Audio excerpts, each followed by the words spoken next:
Meus queridos, vamos abrir as Escrituras Sagradas no Evangelho de João,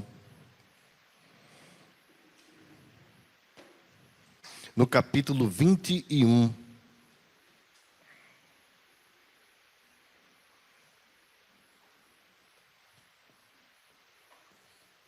Evangelho de João, capítulo 21. Nós leremos apenas dois versículos, exatamente os dois versículos finais do texto. Os versos 24 e 25. Isso não significa que nós estaremos encerrando hoje a série. Nós faremos da seguinte forma: esta série que nós iniciamos em setembro de 2017 será encerrada no próximo domingo com um resumo geral. Então, da mesma forma que nós fizemos no livro de Atos, quando nós encerramos, depois de 2 anos e meio, nós faremos também no Evangelho de João. Próximo domingo, se estivermos aqui, Deus nos permitir, nós faremos um resumo de todo o texto, passando pelos principais eventos e fechando então a série, exatamente 3 anos, praticamente, depois de termos iniciado. Nós iniciamos em setembro de 2017, acredito que foi no iniciozinho, né, Carlos? No final, quarto domingo. 24 de setembro. Ok.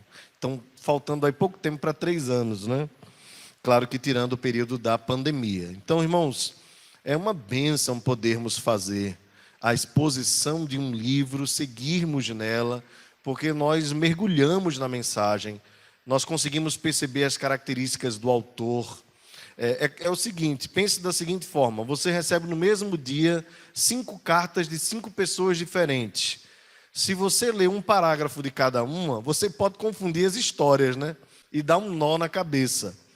Então, quando nós escolhemos um livro e vamos nos aprofundando, nós buscamos aquilo que a hermenêutica reformada procura como o seu objetivo maior, que é entender qual o propósito do autor, qual a intenção do autor ao escrever, ao registrar o texto sagrado. E exatamente nesse aspecto que nós vamos ler os versos 24 e 25, porque aqui está o objetivo no testemunho de João. Ele diz assim: este é o discípulo que dá testemunho a respeito destas coisas e que as escreveu. E sabemos que o seu testemunho é verdadeiro. Há, porém, ainda muitas outras coisas que Jesus fez. Se todas elas fossem relatadas uma por uma, creio eu, que nem no mundo inteiro caberiam os livros que seriam escritos. Amém. Deus amado, nos ajuda na exposição da tua palavra, em nome de Jesus. Amém. Irmãos, este é o discípulo, porque no final do texto anterior, quando Jesus fala para Pedro o tipo de morte que ele sofreria, Pedro então se dirige a Jesus apontando João e diz: e esse aí? Observe no verso 22. Respondeu Jesus: se eu quero que ele permaneça até que eu venha, que te importa, Pedro? Quanto a ti, segue-me. Então se tornou corrente entre os irmãos o dito de que aquele discípulo não morreria. Então ficou um boato de que Jesus havia dito que João não iria morrer. Só que o próprio João diz, ora, Jesus não dissera que tal discípulo não morreria. Mas, disse Jesus, se eu quero que ele permaneça até que eu venha, que te importa? Vejam, irmãos, importante explicar algumas coisas aqui. João fala na terceira pessoa. E aqui eu faço questão de lembrar que geralmente os autistas falam na terceira pessoa, né? Giovana, quando vai falar dela, ela fala Gigi, não sei o quê, não sei o quê. Mas aqui não é porque João é autista, tá? É porque João esconde a sua própria identidade em dizer eu por uma questão de humildade.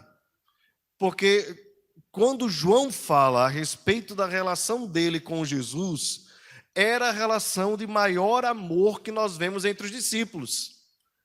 Então, de alguma forma, João está dizendo assim, olha, eu era o discípulo que Jesus mais amava. Não tenham dúvida a respeito disso.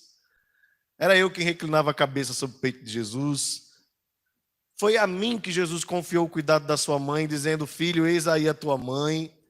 Então eu sou o mais querido. Mas para que não pareça que eu estou querendo ser arrogante, então eu coloco na terceira pessoa. Esse é um artifício muito usado no primeiro século, ok? Não apenas por João, mas até o apóstolo Paulo. Lembra quando Paulo fala das revelações que teve quando chegou até o terceiro céu?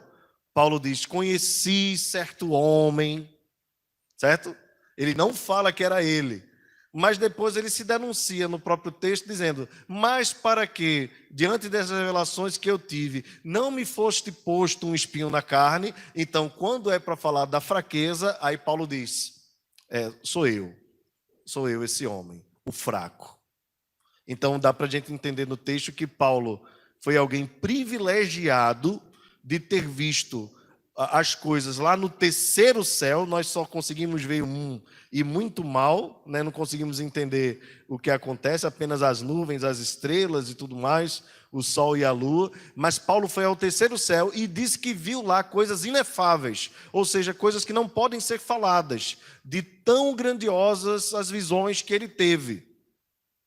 Mas para que ele não se ensoberbecesse, foi posto um espinho na carne. Então Paulo usa deste artifício de não colocar-se para não dar um ar de arrogância. Mas uma coisa é clara, nós entendemos bem no texto: João era, por ser o mais jovem, por ser o mais próximo a Jesus, por ser aquele que estava com o Senhor durante todo o tempo, era sim o discípulo mais querido. A esse discípulo não é que Jesus não deu a ele o passar pela morte, não é isso, ele mesmo explica. A verdade aqui é que Jesus daria a ele o privilégio de ser o único dos discípulos, dos apóstolos, que morreria a famosa morte morrida e não a morte matada, como foi com os outros discípulos, com os outros apóstolos. A tradição da igreja diz que todos os outros apóstolos morreram martirizados, mas João morreu velho, depois de ter passado um tempo exilado na ilha de Pátimos. Ele teve, dos 11 discípulos, né, a morte mais tranquila, dos 12 junto com Matias. Ele foi o que teve a morte mais tranquila. Então esse foi um privilégio que Jesus deu a João. Bem, uma coisa é certa: esse João, a quem Jesus dá uma morte mais tranquila, era o João que estava disposto a morrer por Jesus, pois foi o único que não abandonou o Senhor durante toda a sua agonia.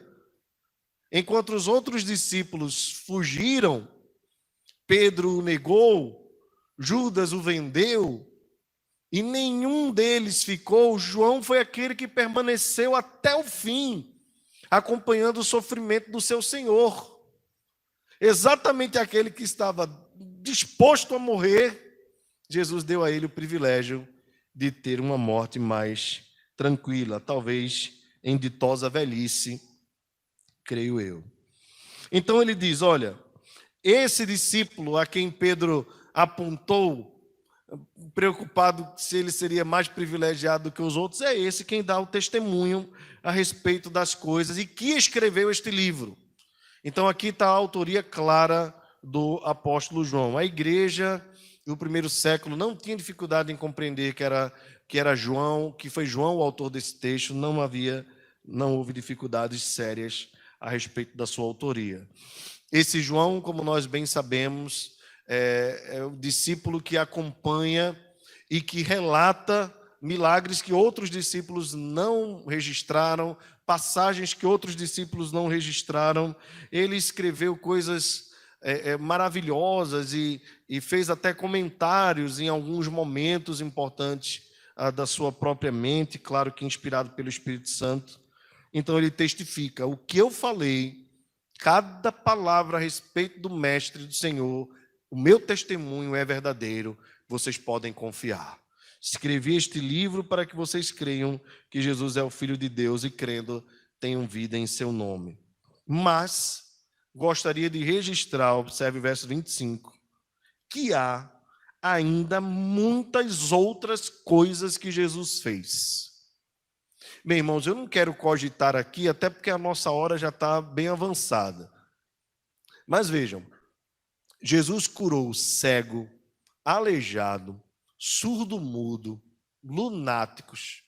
Jesus curou, expulsou demônios, libertando pessoas do poder de Satanás. Jesus curou a distância. Jesus transformou água em vinho. Jesus andou por sobre as águas, acalmou a tempestade. Jesus curou pessoas que estavam à beira da morte. Foram tantos os milagres de Jesus, ressuscitando Lázaro, estando morto há 4 dias, fedendo.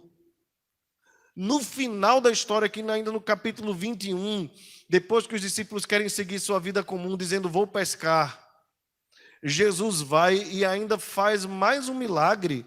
Já havia multiplicado os pães e os peixes por 2 vezes.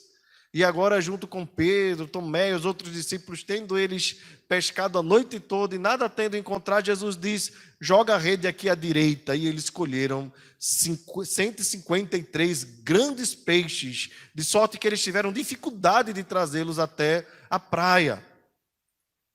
Tudo isso, irmão, já seria para nós mais do que suficiente para nós termos a convicção. Ele é o Filho de Deus. Ele é o próprio Deus. Ele é diferenciado. Ele veio, de fato, não para ser o maior executivo que já existiu, o maior psicólogo que já existiu, mas não tem a menor importância. A verdade é que ele veio para ser o salvador do seu povo, o salvador dos pecadores. Pois o Evangelho de João mesmo nos afirma que o homem estava em trevas, e grandes trevas, de sorte que o homem natural não pode ir a Deus. A sua moral, a sua ética para com o seu próximo, embora seja importante, ela não é suficiente para saldar a dívida que o homem tem para com Deus, que você tem para com Deus, que eu tenho para com Deus. O nosso comportamento, por mais exemplar que seja, e deve ser, nós devemos ser ótimos maridos, ótimas esposas, ótimos pais, filhos, patrões, empregados. Nós devemos buscar sermos amorosos para com as pessoas, cuidadosos, pacientes, mansos, não violentos. Nós devemos ser cordatos, todas as características que possam ser benéficas para o ser humano, nós devemos buscar ser. Mas ainda que nós sejamos tudo isso, nós sabemos no fundo do fundo que nós pecamos em alguma coisa.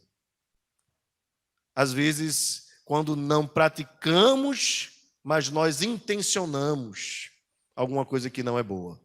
Nenhum de nós escapa. Todos somos pecadores. É por isso que Jesus nos satisfaz no sentido de que ele veio, na verdade, para ser o salvador do mundo. Essa foi uma visão que os samaritanos tiveram no Evangelho de João, no mesmo Evangelho, no capítulo 4. Quando a mulher samaritana vai e apresenta Jesus dizendo que ele é um profeta, e os samaritanos esperavam um profeta, alguém como Moisés. Os samaritanos, depois de terem encontrado Jesus, passaram um tempo com ele, eles olham para aquela mulher e dizem, mulher, agora não é pelo que disseste, mas nós vimos e testificamos que ele é o salvador do mundo. Veja, irmãos, essa é a perspectiva mais importante que nós precisamos ter a respeito de Jesus. Ele é o Senhor, ele é o nosso Salvador. Porque quando nós dizemos que ele é o nosso Salvador, automaticamente nós estamos admitindo que nós precisamos de salvação, precisamos de ajuda, que nós, por nós mesmos, depois que o nosso corpo voltar para o pó, porque todos nós vamos morrer, quando nós nos apresentarmos diante de Deus e olharmos para o justo juiz, o que é que nós vamos apresentar a Deus? Nós vamos, Senhor, eu tentei. A nossa lista de pecados é imensa, é infinita. Como é que nós vamos justificar cada um deles? Desde aqueles que nós cometemos na infância. O que é que nós vamos apresentar a Deus como argumento? Senhor, eu fiz isso aqui, mas isso não é muita coisa. Eu filei um pouquinho na escola, é porque eu não era bom em física, eu não era bom em matemática, eu não era bom em português, eu fui um pouquinho egoísta com meu irmão. Eu olhei para a mulher, não era minha esposa, eu não devia ter olhado, eu desejei alguém que não era meu marido, eu não devia ter desejado. Eu comi demais, eu bebi demais, eu fui preguiçoso demais, mas é porque eu estava muito cansado. O que é que nós vamos apresentar a Deus que possa nos justificar? Nada! Não tem nada que nós possamos dizer a Deus, que Deus vai dizer assim: meu filho, eu sou só amor. Ele é amor, mas ele também é justiça. Imagine você se um juiz, toda vez que alguém apresentasse um argumento, livrasse alguém da sentença. Agora imagine se você fosse a parte ofendida. Você ia gostar? Não. Nós gostamos da justiça, porque a justiça pune o culpado e inocenta o inocente. Não é verdade? Se não houver justiça, como nós vemos acontecer muito no nosso país, a lei se afrouxa, a corrupção aumenta, incentiva o mal e o crime. A verdade é que nós queremos justiça. Agora, quanto à nossa situação com Deus, a justiça de Deus nos condena. E aí, o que é que nós vamos fazer? Por mais que nós nos esforcemos e devemos nos esforçar, o que é que nós vamos fazer? O que é que nós podemos fazer pela nossa própria alma? O que é que nós podemos fazer diante de Deus? Olha, irmãos, estamos diante do dia do grande julgamento, o juízo final, estamos diante de Deus, Ele é justo, Ele tem um martelo na mão. E só há dois destinos para a alma, para o homem: ou céu ou inferno, ou eternidade junto a Deus ou longe de Deus. Seus argumentos, por melhor que você seja, a sua eloquência, a sua homilia, seja lá o que for, todos eles juntos vão redundar na mesma sentença: condenação. Condenação. Que no final não escapa nenhum de nós. Todos pecaram e destituídos, ou distantes, ou separados estão da glória de Deus. Mas glória a Deus por Jesus Cristo.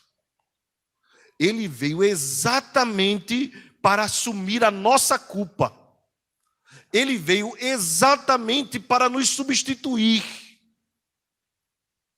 Ele veio necessariamente para morrer em nosso lugar. É por isso que Isaías diz: o castigo que nos traz a paz estava sobre ele. Quando Isaías teve a visão do servo sofredor. Não é Deus aliviando para nós. Deus não alivia para nós. Deus permanece irado contra o pecado. Deus permanece irado contra nós. Deus permanece justo. Quando Deus nos perdoa, entenda bem, Ele não está passando a mão por cima de mim e de você, não. Essa ira dele contra o mal, contra o pecado, essa justiça dele, foi de uma vez só derramada sobre o seu próprio Filho. E esse é o grande mistério do Evangelho e a grande loucura do Evangelho. O inocente assume o lugar do culpado. O justo morre pelos injustos. Deus se torna pecado em nosso favor, na pessoa bendita do seu Filho Jesus, para, por meio da morte do seu Filho, justificar nós, pecadores. E assim nós podemos descansar na sua salvação. Todo aquele que nele crê está salvo, não será condenado. E aí resolve duas coisas: a justiça de Deus é satisfeita e nós somos livres da condenação do pecado.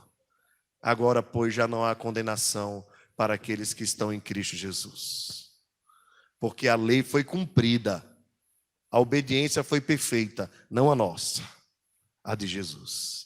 A obediência de Jesus é imputada a nós.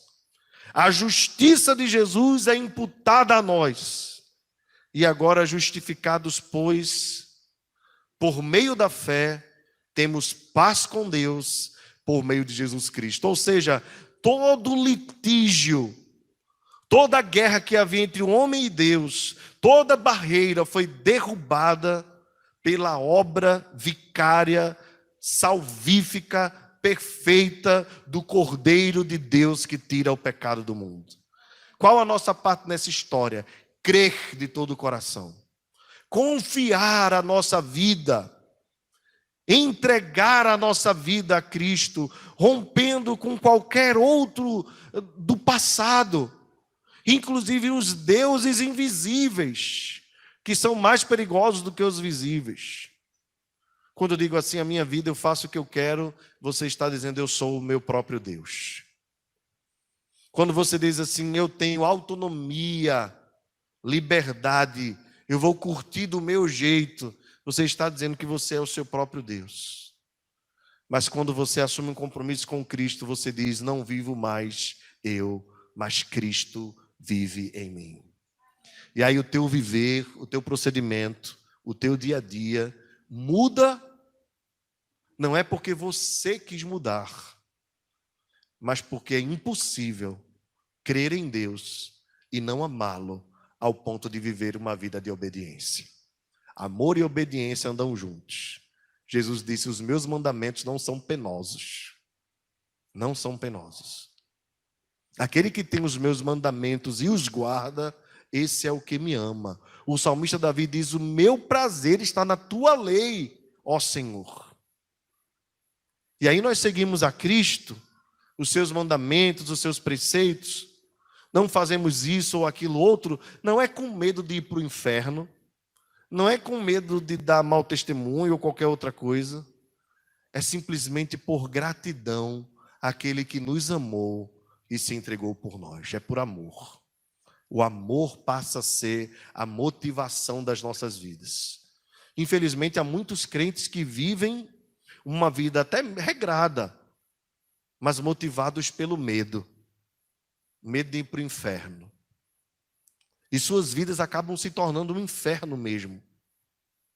Porque nós não somos capazes de viver em paz com Deus se não for por amor a Ele, para agradá-lo, como obra de gratidão por aquilo que Ele fez pelas nossas vidas. João diz então, todos os milagres que Ele fez, todos eles fossem reunidos e eu pudesse relatar, creio eu que nem no mundo inteiro caberiam os livros que seriam escritos. João está usando aqui de um exagero para dizer o seguinte, ele fez muita coisa, muita coisa. Eu não seria capaz, ainda que eu tenha andado com ele durante esses 3 anos, eu não seria capaz de relatar tudo. E se eu fosse capaz, no mundo inteiro não caberia. E ele continua fazendo, irmãos. Ele continua fazendo coisas maravilhosas. Ele continua operando e trabalhando por meio da sua providência ordinária. É Deus quem faz o sol nascer para nós todos os dias, quem faz a terra girar. É Ele quem mantém os mares, é Ele que alimenta os animais. Ah, mas é porque a mãe natureza, não existe mãe natureza. A natureza não é autônoma. A natureza está sujeita a um poder que lhe controla e que lhe coordena. É Deus quem faz descer os raios, é Deus quem faz o trovejar dos trovões. É Deus quem mantém os mares, os rios nos seus lugares. É Deus quem coordena os pássaros, as aves, os animais silvestres, os répteis, os voláteis. É Deus quem coordena todas as coisas. Ele continua fazendo pela sua providência ordinária. E Ele também continua fazendo através da sua providência extraordinária. Embora nós saibamos bem que os milagres em si apenas auxiliavam a pregação da palavra. Jesus operava um milagre e depois pregava. Eles eram apenas auxílios. Sabemos bem pela vida de Tomé, como os irmãos bem acompanharam nas últimas mensagens, que mesmo Tomé tendo visto todos os milagres, no momento de crer, ele ainda queria tocar no lado de Jesus e na mão onde havia sido furada pelo cravo ou pelos cravos. E ainda disse: se eu não tocar, eu não vou acreditar de jeito nenhum. E ele continuou sem crer, até que Jesus proferiu uma palavra. Pela palavra, ele foi curado da sua incredulidade. Jesus olhou para ele e disse: não sejais incrédulo, mas crente. E a partir daquele momento, Tomé creu. Não pelos milagres que ele viu, porque ele já podia ter crido, mas ele creu pela palavra que foi pregada. Então nós não precisamos hoje de milagres, nós precisamos da palavra. Da palavra. A palavra que é essencial. Os milagres, se Deus quiser operar, Ele pode fazê-lo. Ele tem todo o poder para fazê-lo. Mas o que nós precisamos é da palavra. É a palavra que cura o nosso coração. João diz: ele fez diversos. Nem caberiam no mundo todo. Mas o objetivo de tudo isso é para que vocês creiam que Jesus é o Filho de Deus. E nós cremos em Jesus, irmãos. Nós estamos aqui porque nós cremos em Jesus. Cremos que Ele nasceu da Virgem Maria. Cremos que Ele foi enviado por Deus. Por obra do Espírito Santo Ele nasceu. Cremos que Ele viveu entre nós. Que Ele sofreu entre nós. Que Ele padeceu das mesmas necessidades que nós padecemos, que Ele foi tentado em todas as coisas, mas sem pecar em nenhuma delas. Teve uma infância normal, como filho de Maria e José, no vilarejo de Nazaré, sempre com um desejo grande pelo seu pai, ao ponto de que aos 12 anos, quando foi ao templo e a caravana voltou, ele ficou no templo. Maria e José se aperrearam, voltaram para encontrá-lo, e ele disse: vocês não sabiam que eu estava na casa do meu pai? Se apresentou diante de João Batista aos seus 30 anos, a idade em que um jovem assume a fase adulta. Foi batizado segundo o costume da época. O pai disse: este é o meu filho amado, em quem tenho todo o meu prazer. Ouviu-se a voz do céu. O Espírito desceu em forma corpórea de pomba, confirmando ali Pai, Filho e Espírito Santo, iniciando uma grande missão que duraria 3 anos, onde ele foi tentado e resistiu a Satanás, mesmo estando 40 dias com fome, sem comer e sem beber. Ele resistiu e Satanás se apartou dele.